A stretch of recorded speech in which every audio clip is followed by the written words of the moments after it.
Hello సోపతులు. చాలామంది తప్పులు చేస్తుంటారు. కానీ ఆ తప్పులు మళ్ళీ మళ్ళీ రిపీట్ కాకుండా చూసుకోవడం మన బాధ్యత కదా. సో ఎవరికాళ్ళు వాళ్ళను ఆత్మవిమర్శ చేసుకుంటే వాళ్ళు ఏం చేశారనేది వాళ్ళకి అర్థమవుతుంది.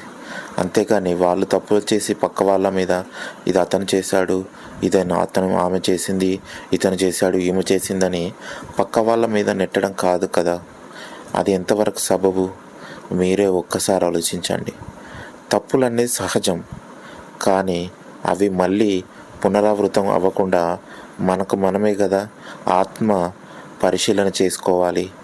ఒక్కసారి నువ్వు పక్కవాడి ముందు తప్పు నింద వేసే ముందు ఒక్కసారి ఆలోచించుకో, అది అతను భరించలేని బాధను కలిగిస్తుందని. అదే తప్పు నువ్వు చేయనప్పుడు నీ మీద వేస్తే నీకెలా ఉంటుందో ఒక్కసారి ఆలోచించుకో.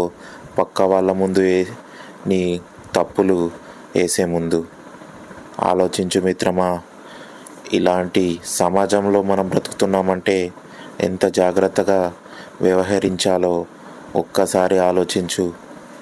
ఇలాంటి విషయాలను మనం గమనించకపోతే మనం అందరినీ నమ్మి ఎన్నో ఇబ్బందులకు గురి కావాల్సి వస్తుంది. నేను చెప్పబోయేది ఇదే. ఈ కాకరకాయ ఏముంది, కాకరకాయ ఎప్పుడు చేదుగానే ఉంటుంది, కానీ అది మనకు ఎంతో మంచిది. అలాగే మంచి మాటలు ఎప్పుడు చేదుగానే ఉంటాయి, కానీ ఒక్కసారి నువ్వు విని తెలుసుకోగలిగితే కదా వాటి యొక్క నిజమైన విలువ నీకు తెలుస్తుంది జీవితంలో. God bless you to all.